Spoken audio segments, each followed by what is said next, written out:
بسم اللہ الرحمن الرحیم۔ آج پیش خدمت ہے کلیات اقبال کے صاحب بانگ درا کی نظم عہد طفلی۔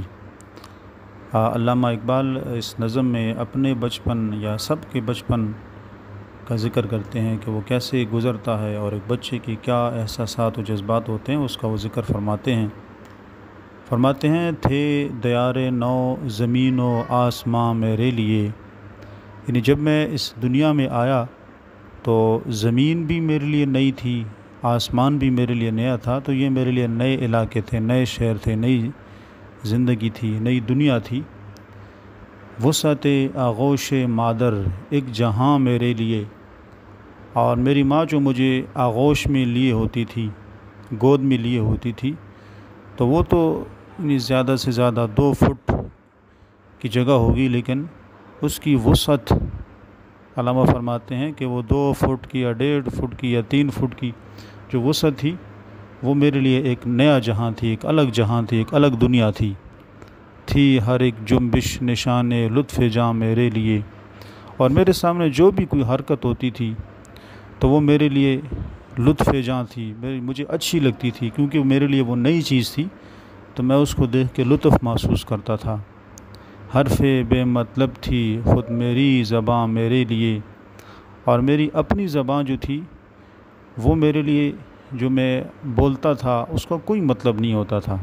اس کو میں سمجھتا نہیں تھا، لیکن حرف بے مطلب تھی خود میری زباں میرے لیے، میں کیا کہتا تھا اپنی زبان سے یہ مجھے خود بھی نہیں پتہ چلتا تھا، اور نہ کسی دوسرے کو پتہ چلتا تھا کہ میں کیا کہہ رہا ہوں۔ درد طفلی میں اگر کوئی رلاتا تھا مجھے، شورش زنجیر در میں لطف آتا تھا مجھے۔ اب بچپن میں اگر کوئی مجھے تکلیف ہوتی، کوئی بیماری ہوتی، کوئی درد ہوتا، اور اس سے میں روتا تھا، یعنی وہ درد مجھے رلاتا تھا، تو میری ماں یا کوئی میرا بڑا وہ میری توجہ ہٹانے کے لیے پھر وہ دروازے کی زنجیر کو ہلاتا تھا، اس سے وہ شور پیدا ہوتا تھا، تو اس شور کی طرف میں متوجہ ہوتا تھا اور میں درد کو بھول جاتا تھا، تو اس شورش زنجیر در میں لطف آتا تھا مجھے، اس سے مجھے لطف ملتا تھا۔ تکتے رہنا ہائے وہ پہروں تلک سوئے کمر، اور جب مجھے چاند نظر آتا تو میں اس کو مسلسل دیکھے جاتا، کئی پہروں تک میں اس کو مسلسل دیکھے جاتا۔ وہ پھٹے بادل میں بے آواز پا اس کا سفر، اور وہ چاند پھٹے بادلوں میں سفر کر رہا تھا، ایسے چل رہا تھا کہ اس کے قدموں کی کوئی آواز نہیں تھی،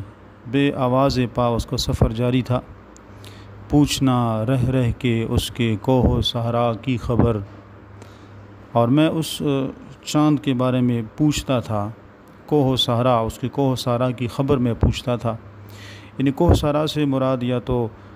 چاند کے اوپر وہ جو نشان بنے ہوتے ہیں اور وہ پہاڑ اور صحرا کی طرح نظر آتے ہیں، تو اس کے بارے میں پوچھتا تھا کہ بھئی اس کے اوپر یہ تصویر کس چیز کی ہے، یا پھر اس کے منزل جو کبھی وہ پہاڑوں کے اوپر سے سفر کرتا، کبھی صحرا کے اوپر سفر کرتا،